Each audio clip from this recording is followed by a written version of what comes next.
የጀግኖቹ ማህደር። ይህ ዝግጅት የአማራን ሕዝብ ማንነት፣ ታሪክ፣ ክብር፣ ደህንነትና ባህልን ለመጠበቅ ሕይወታቸውና አካላቸውን የሚከፍሉትን ሁሉ የሚዘክር ፕሮግራም ነው። ለአማራ ሕዝብ የተከፈለ መስዋዕትነት ዳግም እንዳይጠፋ፣ እንዳይደበዝዝና እንዳይታለፍ ለማድረግ ለሕዝባችሁ፣ ለሀገራችሁ ተዋደቃችሁ ውድ አርበኞቻችን የለኮሳችሁት የትግል ችቦ በደማቅ ሁኔታ ተቀጣጥሎ ለትውልድ እየበራ ውርሳችሁ የማይሞት ሕያው በረከት በመሆኑ ለአሁኑ ትውልድ የሞራል ስንቅ፣ ለቀጣይ ትውልድ መማሪያ ታሪክ ሆኖ የሚያገለግል ነው።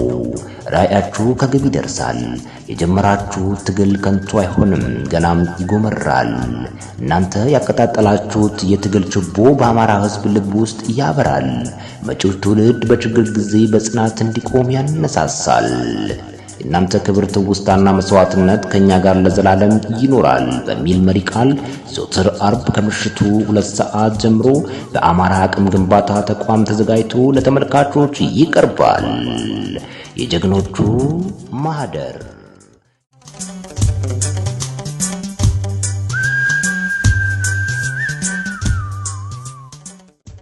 ዛሬ ላይ ቆመው ከትናንት አጣቅሰው ትውልድ ሆይ ስማኝ ብለው ነገን አልያም መጪውን የአገሪቷን ዕጣ ፈንታ ይናገራሉ። የተናገሩት አንዳችም ሳይቀር ተፈጽመዋል። በፍቅር ተጀምሮ ለሕዝብ ተኖሮ ለእውነት መሞትን ያሳዩ ድንቅ ወታደሩ፣ የሕዝብ ታጋይ፣ መምህሩ፣ የፖለቲካው ሊቅ፣ ደፋርና ቆራጥ፣ በሀገር ፍቅር የነደዱ የባድሜው ግንባር አዋጊው ተዋጊ፣ እርሳቸው የአመራርነትን ጥበብ ክህሎት የተካኑ ሜዲካል ዳይሬክተሩ ብስለትና ብልሃት የተላበሱ ናቸው። የዜግነት ግዴታቸው ሰዎችን በመርዳት አቻ የማይገኝላቸው ሰው፣ በማህበራዊ፣ ፖለቲካዊ፣ ኢኮኖሚያዊ ጉዳዮች በብቃት መምራት የቻሉ በሳልና ትሁት መሪ ወታደሩ ኢንጂነሪንግ ዲን፣ የአየር ኃይሉ አስተዳደር። እርሳቸው ብርጋዴር ጀነራል አሳምነው ጽጌ ናቸው። ብርጋዴር ጀነራል አሳምነው ጽጌ ከአባታቸው ከመጋቢ ጥበባት ጽጌ ተበጀና ከእናታቸው ከወይዘሮ ውብ ሰፈር አሳዬ በ1951 ዓ.ም በድሮ የላስታ አውራጃ በአሁኑ ቡግና ወረዳ ጉድባ በታች ልዩ ቦታው ቆብ ተክለ ሃይማኖት ተወለዱ። ብርጋዴር ጀነራል አሳምነው ጽጌ እድሜያቸው ለትምህርት እንደደረሰ የአንደኛና የሁለተኛ ደረጃ ትምህርታቸውን በቅዱስ ላሊበላ አጠቃላይ ሁለተኛ ደረጃ ትምህርት ቤት አጠናቀዋል።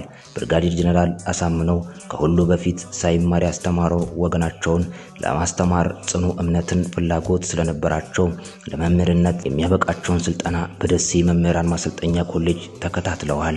ከዚህም በኋላ ከ1976 ዓ.ም ጀምሮ በቀድሞ የየጁ አውራጃ ስሪንቃና ጋላ ጊዮርጊስ ትምህርት ቤት ለ2 ዓመታት አስተምረዋል። በመቀጠልም ወደ መቄታና መኳት ትምህርት ቤት ተዛውረው በመምህርነት ሙያ አገልግለዋል።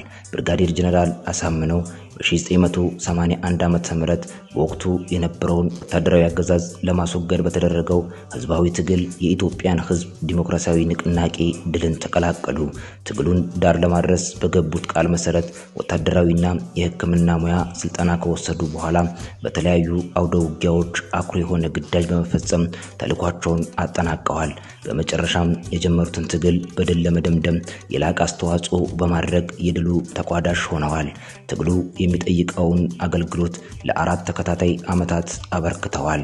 ብርጋዴር ጀነራል አሳምነው ከ1984 ዓ.ም ጀምሮ ወደ ትውልድ አካባቢያቸው በመምጣት የቡግና ወረዳ ዋና አስተዳዳሪ በመሆን የወረዳውን ፖለቲካዊ፣ ማህበራዊና ኢኮኖሚያዊ እንቅስቃሴዎችን በብቃት በመምራት ሁለንተናዊ ለውጥና እድገት በማስመዝገብ ኃላፊነታቸውን ተወጥተዋል።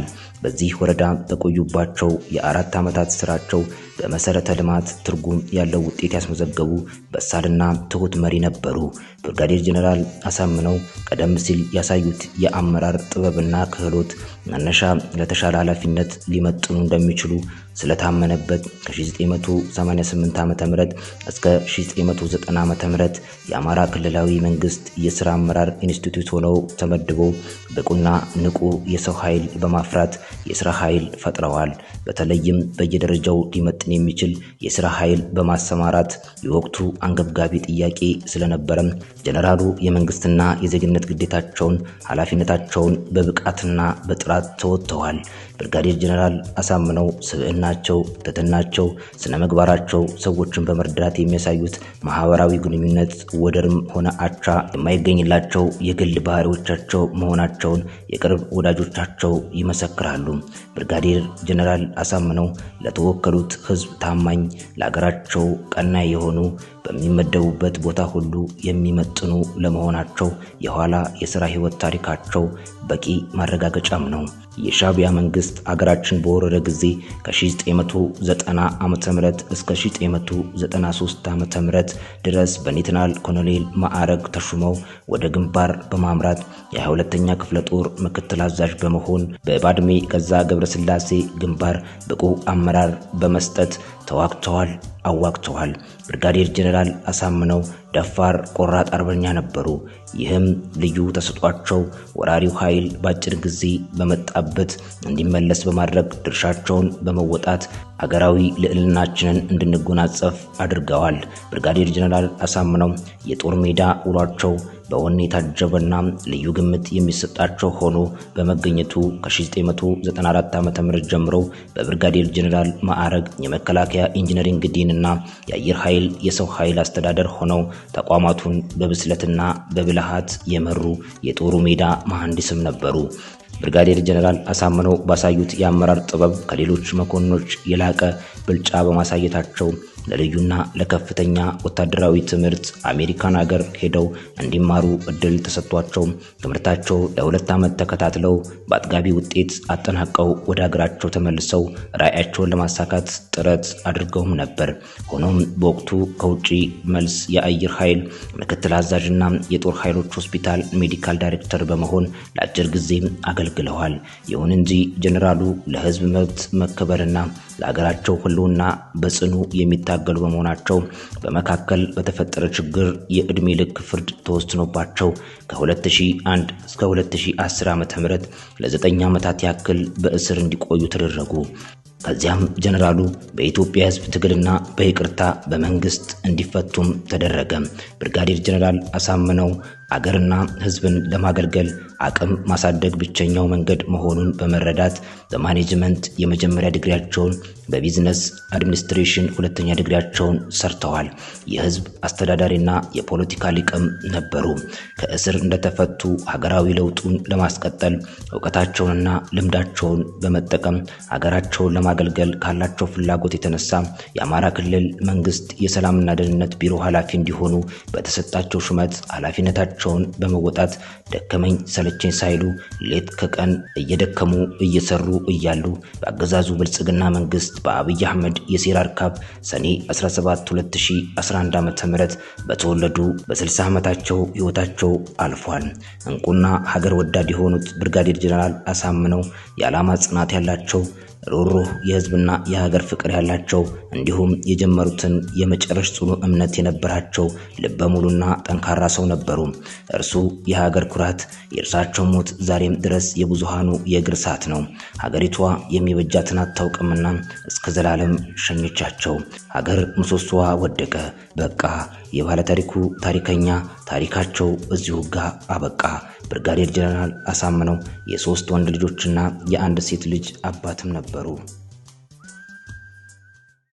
በዚያ መንገድ እኔ በተለይ ህዝቡ ራሱን ማደራጀት አለበት ብዬ አምናለሁ። ራሱን ከዚያ በላይ ማዘጋጀት አለበት ብዬ አስባለሁ። ቢኮዝ አማራን ለማፍረስ ያልተሰራ ስራ የለም። ይሄ ምድር ላይ የተቀበረ ሳይሆን ከምድር ወጥቶ እያየነው ነው። ይሄ ትውልድ ደግሞ ይሄን ታሪክ ካልተሻገረ ታሪካዊ ስህተት ይፈጽማል። እኔ አንዳንድ ጊዜ አባቶቻችን ስትናገሩ ያለው አባቶቻችን ካሁን በኋላ የሽምግልና የድርድር ንግግር አታድርጉ። ጀስት ህሊናችሁና መሬት ላይ ያለውን እውነት ለመናገር ሞክሩ። ከቻላችሁ ደግሞ እንደ አቡነ ጴጥሮስ ሁኑ።